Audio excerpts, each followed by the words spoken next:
నమస్కారం సార్. శ్రీమాత్రే నమః. సార్ మన సహస్రావధాని గరికపాటి నరసింహారావు గారు ప్రవచకర్త. ఆయన ప్రవచనాలు మనం అందరం ఎంతో ఇష్టంగా వింటుంటాం. ఎగ్జాక్ట్లీ.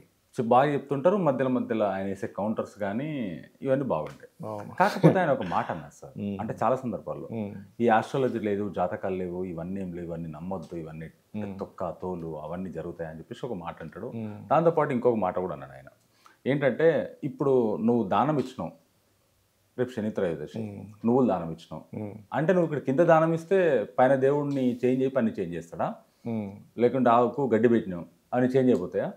శనిగలు ఇచ్చినావు ఇవి చేంజ్ అయిపోతాయా? అంటే దానాలు ఇస్తేనే, అంటే మనుషు బతుకులు మారితే దానాలు ఏమైనా మారితే అందరు దానాలు ఇస్తారు కదా, ఇవన్నీ ఎందుకు కదా, ఈ ఆస్ట్రాలజీ ఇవన్నీ అని చెప్పేసి ఏముండవు, ఇవన్నీ లేదు అంటాడు. కానీ మీరేమో యాజ్ ప్రొఫెషనల్ ఆస్ట్రాలజర్, వాస్తు పండితులు. ఎగ్జాక్ట్లీ. కానీ ఆయన ఉద్దేశాన్ని మీరు ఎలా మాట్లాడతారు? ఇది కరెక్టా తప్ప అసలు ఆయన మాట్లాడింది? తప్పకుండా అండి. ఒకటే విషయం చెప్తాను నేను. చెప్పండి సార్. అతను అంటే నాకు చాలా గౌరవం. గరికపాటి గారు కానివ్వండి, ముఖ్యంగా సామవేద షణ్ముఖ శర్మ గారు అంటే నాకు చాలా ఇష్టం. అదేవిధంగా చాగంటి కోటేశ్వరరావు గారు, వడ్డిపర్తి పద్మాకర్ గారు, ఆయన అయితే అసలు 18 పురాణాలు చెప్పిన ఏకైక వ్యక్తి యూట్యూబ్లో. It's very wonderful person. నాకు ప్రవచనకర్తలు అంటే చాలా ఇష్టం అండి చెప్పాలండి. ఎందుకంటే వాళ్ళ వల్లే సమాజంలో ఇంతమందికి ఇంత నాలెడ్జ్ వెళ్ళింది. వాస్తవం. అయితే ఒకటే క్వశ్చన్ అడుగుతా నేను. ఇప్పుడు కిందని నువ్వులు ఇస్తే పైన ఉండే శని, నేను కూడా చూసా ఆ వీడియో, మారుతుందా అన్నట్టుగా ఆయన చెప్పారు. ఒకటే అడుగుతానండి.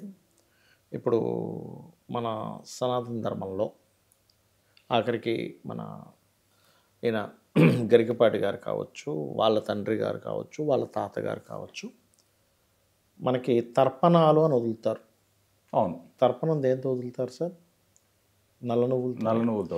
పితృదేవతలకు ఇస్తారు తర్పణాలు. అవును. నల్ల నువ్వులతోనేగా వదులుతారు. అవును. మరి ఏ నమ్మకంతో నల్ల నువ్వులు ఇక్కడ వదులుతున్నారు పితృదేవతలకు అందుతుందని? కరెక్టే కదా మీరు చెప్పేది కూడా. ఏ నమ్మకం? మీరు కూడా అదే చేస్తున్నారు. మీరు చేయకుండా లేరు కదా తర్పణాలు వదిలేటప్పుడు. అదేవిధంగా పిండ ప్రదానాలు చేస్తున్నారు కదా. ఏ నమ్మకంతో మీరు దర్భ పెట్టి మరి అక్కడ పిండ ప్రదానాలు చేస్తున్నారు? ఎక్కడో ఉన్నటువంటి పితృదేవతలకి ఏ నమ్మకంతో చేస్తున్నారని అడుగుతున్నాను నేను. ఇది నమ్మితే దానం ఇచ్చేది కూడా శాంతి జరుగుతుంది అని నమ్మాలి. మానేస్తారా చెప్పండి? ఇప్పుడు వెళ్ళదు, పిండ ప్రదానాలు ఎట్లా వెళ్తాయని మానేస్తారని చెప్పమనండి ఒకసారి. మానరు. ఎందుకు మానరు అంటే అది శాస్త్రంలో ఉన్నటువంటిది. నువ్వు ఇక్కడ ఇస్తే అక్కడికి చేరుతుంది, ఇది ఇంకో రూపంలో మారుతుంది, చేరుతుందని చాలా ప్రవచనాల్లో వీళ్ళే చెప్పారు. ఎందుకు రామాయణంలో ఉంటుంది. రాముడు సాక్షాత్ అడవిలో ఉన్నప్పుడు ఆయన వాళ్ళ తండ్రి గారికి చేశారు. సీతాదేవికి అందులో ఉండే వ్యక్తుల్లో దశరథ మహారాజు కనబడ్డాడు. ఆయన అక్కడికి వచ్చి తింటున్నట్టుగా. మరి ఎలా వచ్చాడండి అక్కడికి? మహాభారతంలో కూడా వీళ్ళు చెప్పే ప్రవచనాల్లోనే, మహాభారతంలో కూడా భీష్మ పితామహుడు ఆయన వాళ్ళ తండ్రి గారికి ఏదైతే పిండ ప్రదానాలు చేసినప్పుడు చెయ్యి వస్తుంది, ఇట్లా చేతిలో పెట్టమని వస్తే లేదు పద్ధతి కాదని దర్భల మీద పెడతాడు ఆయన. శభాష్ అంటాడు వాళ్ళ ఫాదర్. ప్రవచనాల్లోనే ఉన్నాయి ఇవన్నీ. మరి అవి చెప్పకూడదు కాలంటప్పుడు అది తప్పు అయితే మరి ఇక్కడ కింద ఇస్తే ఎట్లా వెళ్తుందా, కాబట్టి నేను ఇది చెప్పను అని చెప్పకుండా ఉండాలిగా.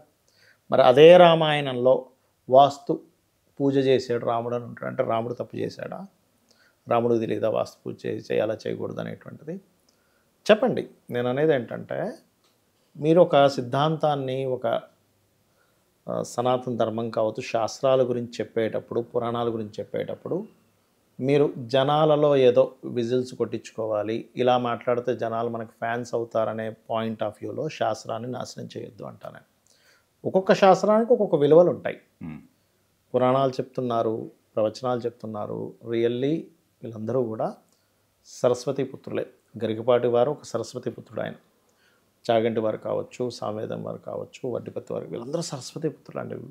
లెజెండ్స్ మన తెలుగులో ఉన్నట్టుగా మనకు వేరే వాటిలో లేరు నిజం చెప్పాలంటే. లేదు. కానీ నేనేమంటానంటే, మీకు తెలిసిన శాస్త్రం మీరు చెప్పండి, కానీ అనవసరంగా తెలియని దాని గురించి మాట్లాడి ఇలాగా అనవసరంగా ఇది అవ్వకండి. శాస్త్రం చదువుకోండి, జ్యోతిష్ శాస్త్రం చదువుకోండి, వాస్తుశాస్త్రం చదువుకోండి. ప్రాక్టికల్గా కొన్ని వేల ఇల్లులు లేదా కొన్ని వేల జాతకాల మీద ప్రాక్టికల్గా వర్క్ చేయండి, అప్పుడు మాట్లాడండి. అంతే కదా. ఇప్పుడు మీరు పిండ ప్రదానాలు చేస్తున్నారు, ఏదైనా నాకు రుజువు చూపించు, భగవంతుడు మీ పితరులు వచ్చి తీసుకుంటున్నారంటే మీరు చూపించగలరా? అదొక నమ్మకం, మన శాస్త్రాల్లో ఉందని మనం నమ్మి చేస్తున్నాం. అవును, అంతే కదా. అంతేగాని ఇప్పుడు నువ్వు ఇక్కడ ఇస్తున్నావు నిజంగా శని మారుతుందా అంటే శాస్త్రంలో ఉంది. విశ్వకర్మ ప్రకాశిక అనేటువంటి గ్రంథంలో వాస్తు గురించి ఉంది. కర్మ విపాకం అనేటువంటి గ్రంథంలో రెమెడియల్ పార్ట్స్ ఉన్నాయి. ఆ కర్మ విపాకం అనేటువంటి గ్రంథ ఆధారంగానే చెప్తుంటాం.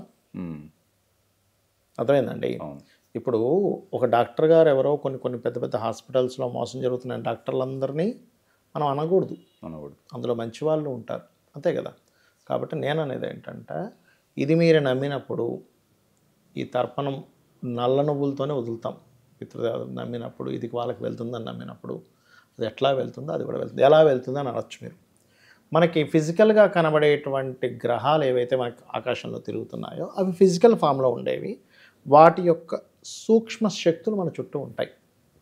ఇప్పుడు ఎక్కడో మనకి వైకుంఠంలో మహావిష్ణువు ఉన్నారు అంటారు. మరి ఎక్కడో ఉన్న వైకుంఠంలో ఉండే మహావిష్ణువు అక్కడే ఉంటారా? మరి విష్ణు అంటే వ్యాపించిన వాడు, మొత్తం వ్యాపించి ఉన్నాడు అంటున్నారు, మళ్ళీ వైకుంఠంలో ఉన్నాడు అంటున్నారు. అంటే ఇక్కడ అర్థం ఏమిటంటే ఆయన అక్కడ ఉంటారు, ఇక్కడ ఉంటారు, అతని శక్తి ఇక్కడ ఉంటుంది, ఆయన ఎనర్జీ ఇక్కడ ఫామ్ పనిచేస్తూ ఉంటుంది. మనం ఏ నమ్మకంతో భగవంతుడు స్వీకరిస్తాడని నైవేద్యం పెడుతున్నాం? మరి ఎక్కడో ఉన్నాడుగా, ఇక్కడ లేడుగా.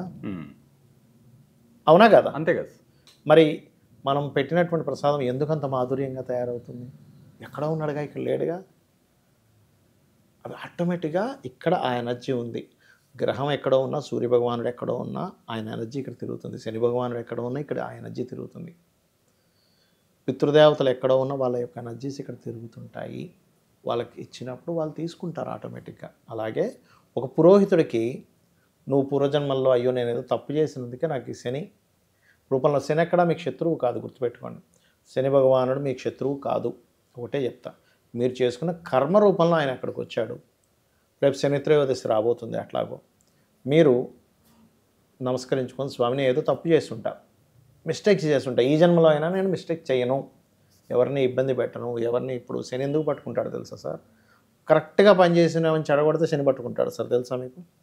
వాడి పని వాడు చేసుకుంటూ ఉంటే వాడిని వెళ్ళి చెడగొడతాను చూసారా, వాడిని శని పట్టుకుంటాడు. ఓకే. ఎందుకంటే కార్మికులకి కర్షకులకి శని కారకుడు. ఆయన పని ఆయన చేసుకున్నాడు, నువ్వు ఎందుకు గెలుపుతున్నావు? ఓకే, అలా ఆయన పట్టుకుంటాడు. కాబట్టి స్వామి నేను ఏదో తప్పు చేశాను, నన్ను క్షమించు అని దానం ఇవ్వడం, నేను ఒక పరివర్తన రావడం. ఊరికే ఏదో నా దగ్గర డబ్బులు ఉన్నాయో ఒక 200 పెట్టి పప్పు కొన్నాను, నువ్వు పప్పు కొన్నాను, ఇంకో 200 ఎంతో దానానికి ఇస్తున్నాను, లేకపోతే 500 ఇస్తున్నాను, అయిపోయింది అనుకుంటే కాదు, మీకు మార్పు రానే రాదు. ఇచ్చేటప్పుడు ఈశ్వర స్వరూపంగా భావించి ఇవ్వాలి.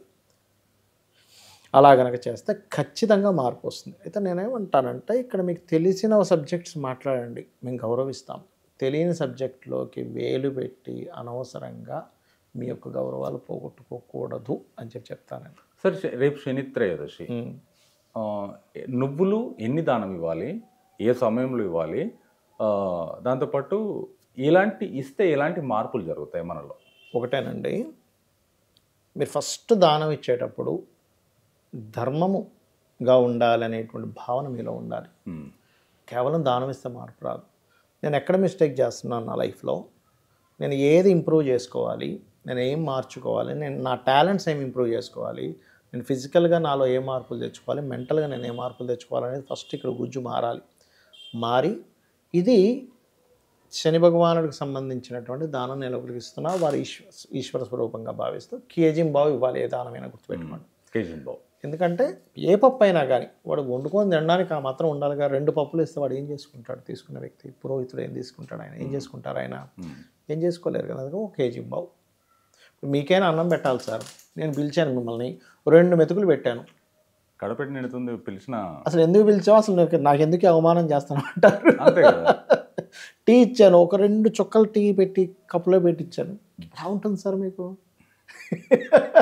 నీళ్ళే టీ దాకా, పాలు దాకా, బిర్యానీ దాకా పక్కన పెట్టండి, నీళ్ళే కొన్ని నీళ్ళు పెట్టి గ్లాస్ ఇచ్చాను, ఎలా ఉంటుంది మీకు? అందుకని నిండుగా ఇవ్వాలి కాబట్టి కేజీంబావు ఇవ్వు అంటారు. ఓకే. కేజీంబావు. దాంతోపాటు కొంతమంది గొడుగిస్తారు, చెప్పులు ఇస్తారు, దక్షిణ ఇస్తారు. మీకు తోచింది ఏదైనా ఇచ్చి వాళ్ళు మంత్రంతో తీసుకోవాలి. చాలామంది టెంపుల్స్లో జరిగే మిస్టేక్స్ ఏంటంటే అక్కడ పెట్టేసేయండి వెళ్ళిపోండి అంటారు. అలా పెట్టేది పని చేయదు. మీరు ఇప్పుడు ఒక కరెంట్ ఆఫీస్కి వెళ్ళారు, మీరు కరెంటు బిల్ కట్టాలని, మీ డబ్బులు తీసుకెళ్ళి కరెంట్ ఆఫీస్లో మూలను పెట్టేసి వస్తే మీ కరెంటు బిల్ కట్టినట్టుగా అవుతుందా? అవ్వదు.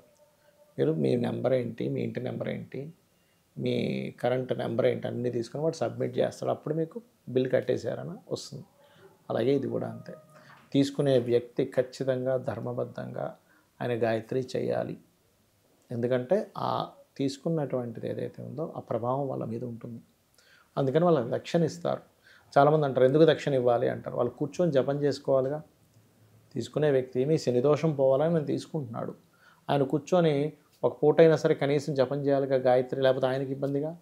మరి కూర్చున్నప్పుడు ఆయన కూర్చొని ఉంటే ఆయనకి ఎట్లా డబ్బులు రావాలి? మరి జపం చేసుకోవాలి గాయత్రి. అందుకని దక్షిణ ఇస్తారు.